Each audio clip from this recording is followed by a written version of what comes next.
Hello， 大家好，我们是草泥捏汉堡，今天为大家带来搞笑脑洞美漫飞出来的第7季第10集。这一集主要讲教授和父母的故事。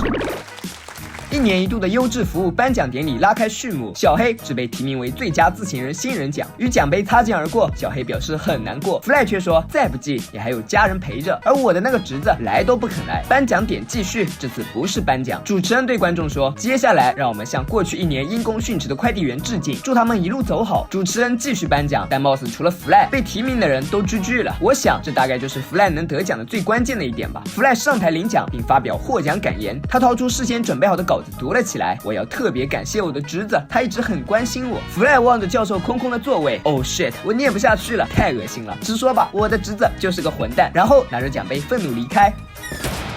回到公司，除了教授，众人都围着 Fly 的奖杯赞叹不已。这时教授走了进来 ，Fly 立马拿起奖杯走到他的面前。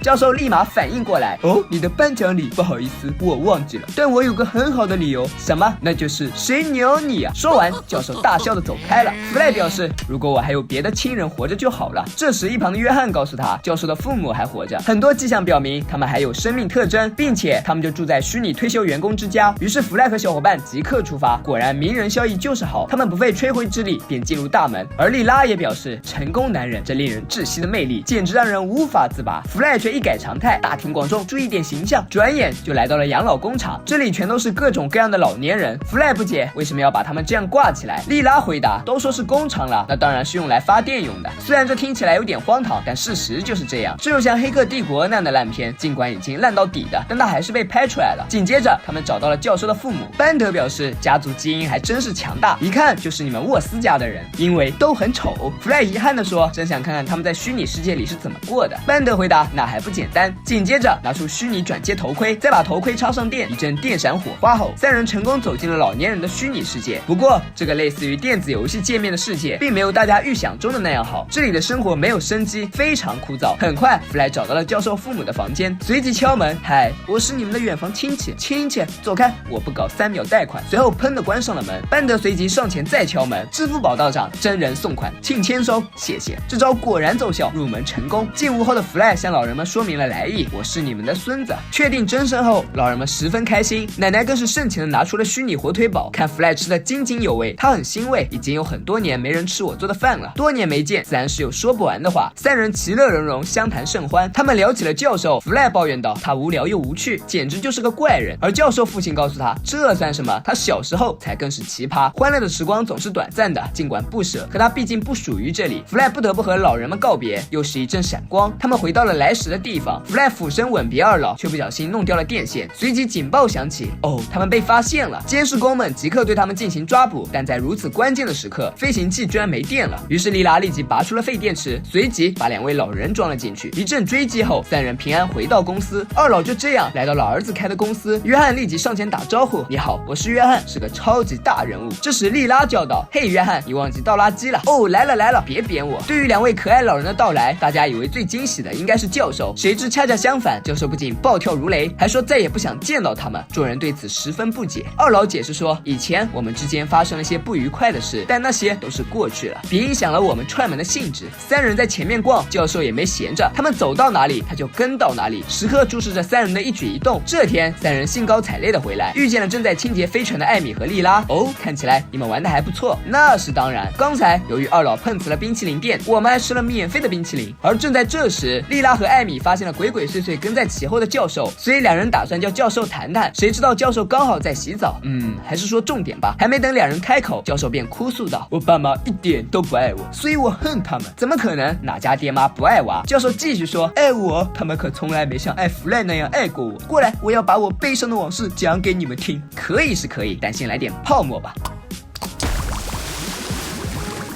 原来在他小的时候，父母都是避险基金经理，他们常常没时间陪教授玩，并且对他的科学爱好也一点都不感兴趣。转眼教授14岁了，聪明的他被麻省理工录取，但父母不让他去，你的情感还没成熟到可以上大学，又防止他脑子里都是城市的不良教育。父母把家搬到了安静的农场，没想到刚到不久，就连他最爱的吱吱蛙也离他而去，而这也造就了他的光头。教授很讨厌那个地方，于是在逃出那里后，他就再也没有和父母说过话。故事甚是动人，但艾米秘告诉他，全是沟通不畅犯的错，所以你应该和他们说说你的想法。教授接受了他的建议，可能教授对这个沟通有点误解，所以他冲到父母面前大吼道：我恨你们，我恨你们，我恨你们，是你们毁了我的人生。说完他大哭着离开，但身体发肤受之父母。也许此时唯一能表达他怨恨的方式就只有裸奔。弗赖本想把他追回来，结果由于教授皮肤太松弛，一阵风就把他滑翔到皇后区去了。皇后区，我们以前的农场就在皇后区。弗赖表示他一定是用裸体去玷污那里了。于是一行人赶到皇后区，途中莉拉问弗赖：你不是恨教授吗？那还来找他干嘛？弗赖回答：我是帮他爸妈来找他的。不一会儿，大家到达目的地，并在教授小时候的房间找到了他。见众人至此，教授大呼道：来呀，都来看看这个没人爱的怪物。二老见此，决定告诉教授真相，他是大人了，应该能接受。母亲来到教授身边，轻声对他说：甜心，其实你还有个哥哥，他很像你，也热爱科学，并且他也渴望上知名的大学。你们两兄弟长得一模一样，但不同的是他是个疯子，但毕竟是亲生的，所以我们依然爱他，并且他每晚都会做噩梦，看着他汗流浃背，我们很心疼，所以整晚都在床边陪他，给他念他最喜欢的元素周期表，并尽可能的把他关在农场里。可就算是这样，有一天晚上他还是差点跑掉，于是他被一所知名精神病机构录取了，而我们却再也没有见过他。我们不能让你重走你哥哥的路，所以把你也关在农场。我们那么做都是因为爱你，弗洛德。谁他妈是弗洛德？我是赫伯特。这时父母才终于发现教授才是哥哥。哦，赫伯特，见到你真是太好了。等等，你们真的像说的那样陪伴过我？父母告诉他，当然，这也就是白天没精力陪你玩的缘由。误会解开后，一家人和好如初。就在这花好月圆之际，班德表示，几年前有个叫弗洛德的流浪马术小丑找上门。不等他说完，弗莱打断了他：不说话，你嘴痒是吗？回到公司，两位老人表示仍想回虚拟之家，即使那里不是理想的家园，可他们的身体已经不允许他们在现实世界生活了。教授和弗莱亲自把二老带了回去。道别之际，教授表示有个礼物要送给他们。原来教授为他们设计了新的虚拟世界，只见这里正是他们曾经的农场。No， 这还不够，教授又把父母变回年轻时候的样子，把自己变回小时候的样子，最后一起玩的机会了，如果你们不累的话。当然，你个小傻帽。